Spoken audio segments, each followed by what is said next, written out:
Do you have a creaking sound that sounds like this? And it usually is apparent when you turn the wheel, full lock for example.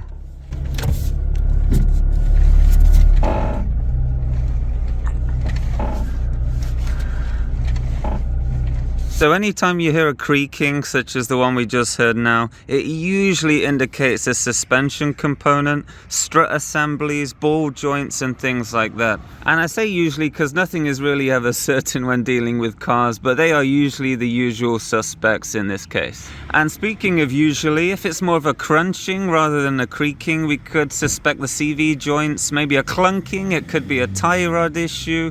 If it's a knocking, it could be a sway bar link, but again, these are usuals. I'll link videos on all of these in the description below so you can check them out and see if they match up to your symptoms. Okay, let's try and see where this sound is coming from and try to isolate it. Oh, it's absolutely tipping it down out here. Get someone in the car and try and recreate the problem and isolate the sound. It's probably something around the front suspension system, the struts, ball joints or something like that, but have a good look around.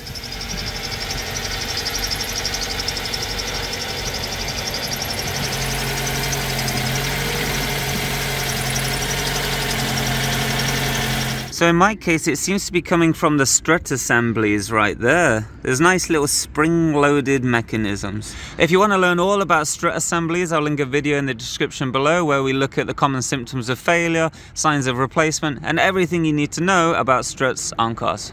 So this seems to be where the sound is coming from, the top of the strut post right here. This is where the struts join onto the body of the car. Let's look at some things it could be with these components. So number one, it could be the strut bearing. This is where the strut actually mounts to the body of the car and allows for precise steering. It lets the strut kind of rotate a little with the steering, so it's not kind of locked up in there. It needs a little bit of a freedom to do this, and there's a little bearing in the top of the assembly that allows it to do this. The bearing could be worn just like a wheel bearing on a car or a skateboard or a rollerblade, for example. It may need replacing, but this is one thing it could be.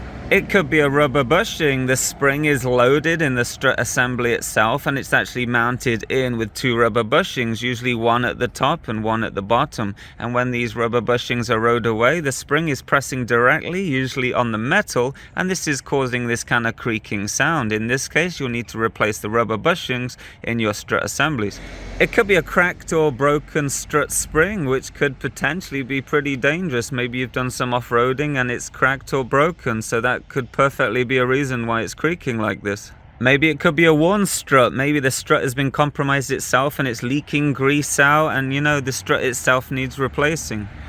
And lastly, it could be the position of the strut assembly itself. Maybe you recently did a strut job on this vehicle, for example, or someone else did. You took it from a mechanic and it came back creaking. A lot of the time someone gets a new suspension or new strut components, they take the car out the garage or they've just done it themselves and it starts creaking. They're like, what the hell is going on? Again, yes, this could happen.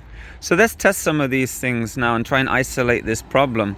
What you can do is get some silicone spray and spray it on some components and see if the creaking goes away. This can kind of cut down the symptoms in half and help isolate the issue. So if you're trying to make that squeak go away and you're shopping for something like WD-40 or penetrant or something like this, then the problem is these don't really work well on rubber. What can happen is it can deteriorate the rubber or even make the surface kind of gooey and break it away. It's not a great product to use, to be honest. But what you can use is something like this, a silicone lubricant. You can say it says a silicone lube, and that won't, give you those adverse effects to rubber and rubber components. So this is something you can use safely on things such as this.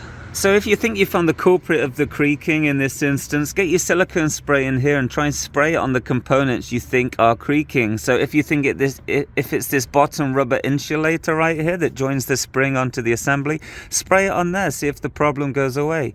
If that doesn't work, or maybe you think it's something else up here like the bearing, spray the silicone spray up there, see if the problem goes away, and try and isolate the problem.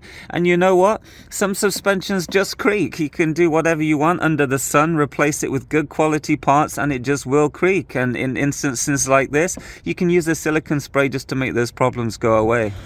And guess what? If you spray silicone spray over all the components you think are causing the creaking and it's still creaking, then you know you've tried so many things before actually removing the assembly and having a look for some potential physical damage, maybe a broken spring, worn struts, or anything like that. But at least you've done a lot of these steps with very little effort. The last thing I'm going to mention before you go ahead and start pulling parts off your car, especially if you've just had a job done on the suspension, I know exactly what the cause is on this vehicle, and what it was: the front strut top mounting nuts were tightened while the car was in the air. No weight was on the car's suspension when these were tightened, and the problem is when you do this, there's so much torsion in these parts. It's super tight in the air, and when you put the whole weight of the vehicle on something that's already tightened up to spec and sit it on the ground, it acts like this. It's on the ground, it's not kind of spreading out with the weight of the vehicle. The idea is when you mount on strut assemblies, you just put these snug, then rest the car under its own weight, and then actually do these to spec afterwards. If you tighten these up in the air, then things wear out prematurely and things aren't fully settled on the floor. So in this case, what you can do, a little bit of a trick, you can loosen these 3 bolts here which secure the strut mount to the body of the car. Just a little loose, go for a ride around the block, maybe a couple of miles, and then tighten them again and everything should settle out.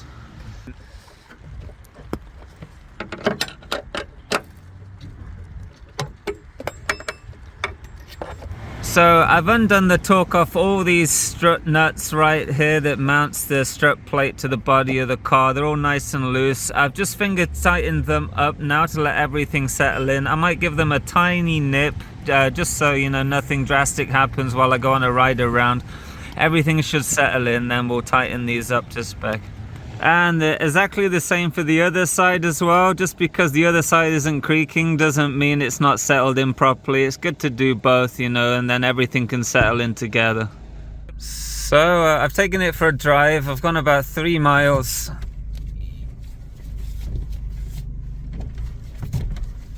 You see, the problem has gone away completely. It's just too much torsion in there because the strut mount bolts were tightened while the car was in the air, and that is why you should never do that. So let's tighten these bolts back up to spec and get an alignment going in the shop. So I hope this video helped you get rid of that annoying creaking sound and hopefully learn something new along the way. Thank you for watching.